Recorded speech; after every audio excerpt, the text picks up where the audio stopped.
Every day, thousands of people are ordered by the courts to attend anger management programs. Why is this done, and what exactly is supposed to be achieved? Today on Family Matters, anger management.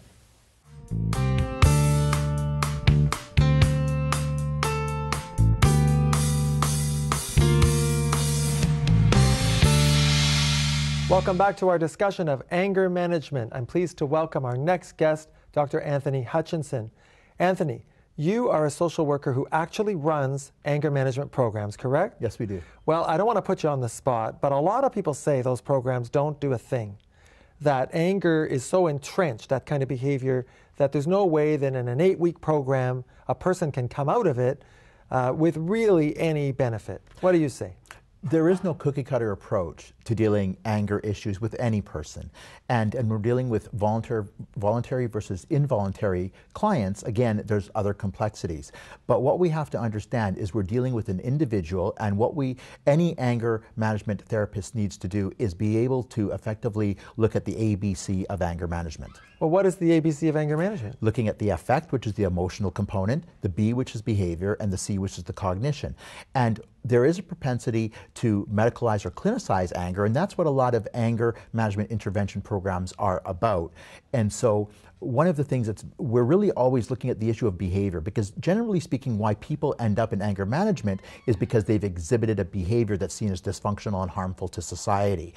But the other elements, the emotional component basically becomes how do people manage their emotions, or how do they respond to them effectively? And then the cognition could be, well, do you think it's okay to be violent or hit another person? And that becomes a lot more complex and convoluted to address with people. So how the anger management programs are implemented is very, very important. How responsive the individual is important, and then who the therapist is important. And when you have those mixes of factors, it becomes a very difficult intervention from a kind of a cookie-cutter approach, if you will. And so not one size always fits all. Well, do you have a way of measuring the success of these programs? Because if most of the people that come to you were ordered to, not Yes. because they want to, yes. What's the chances that there's going to be success? Well, we know that when it comes to problems in people's lives, the most important way of getting to a solution, or they say the solution, you're halfway there when you acknowledge the problem.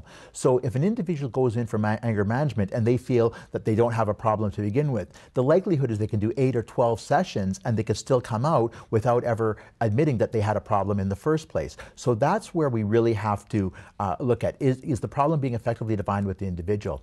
I do both group and individual sessions. I find when I do one-on-one therapy with anger management, I tend to be more effective because I get to know right off the bat and explore. You're an involuntary client. Do you feel you have a problem, yes or no? But what if they say no? I was sent here by the judge. Absolutely. I pleaded guilty because it was the most expedient thing to do. Yes. But between you and me, I don't think I did anything wrong.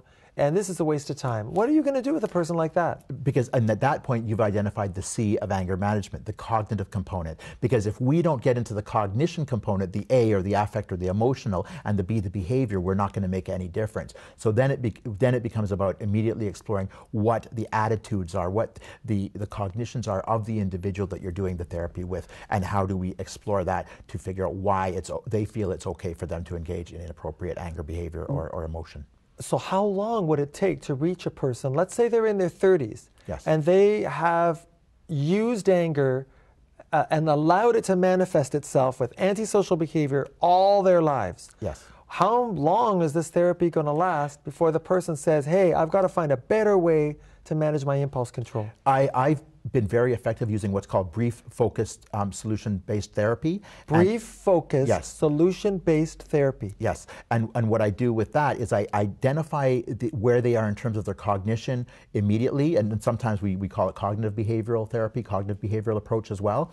So I use a hybrid of those different modalities to pinpoint where the cognition is with the individual, and then work to quickly try to adjust their emotional response and their behavioral responses. Now, even if they are effective in being successful by saying they're not going to perhaps reoffend or they're going to please the court upon their next appearance, there is a level of attrition that may occur that once they've now satisfied the court requirements and moved on with their lives, they may in fact relapse. And that would need to be assessed at a later date, which unfortunately manifests itself as repeat offense. Do you have statistics about how many people who've taken anger management get themselves convicted again for being violent? Because offenses could happen across different jurisdictions, and they might happen across different courts. Those statistics are very difficult. The authorities have statistics to that degree, but what happens is because of privacy issues, it's very difficult to get particulars of cases and follow cases from statistical gathering perspectives on individuals. Do you think that anger management is something that should be taught much sooner? Managing Yes. your emotions, impulse control, learning how to channel your anger into something more positive, Yep. Much earlier in one's education? Once a person gets to the point where they lose it in terms of impulse, lack of impulse control and anger exhibition, it generally is because they haven't learned how to deal with problem management or how to deal with stress very effectively. But remember, in our society, we tend to glorify anger. When we look at sports, when we look at hockey games, people cheer at hockey games when there's a fight. So remember, anger becomes a function of what our society is. And so when we see people acting inappropriately, what we should be doing is in fact teaching perhaps in the sports arenas or on the sports fields across our nation, how do we deal with problem solving in an effective manner right from the time children are young. Again, you look at things like bullying. We should be addressing these things from the time that they're below 6, because by the time they get to be older, it gets to be too late. I agree with you, and I'm glad that you said that because I think a lot of people watching will agree with you. Thank you, Dr. Hutchinson, for being on the show. It's been a pleasure.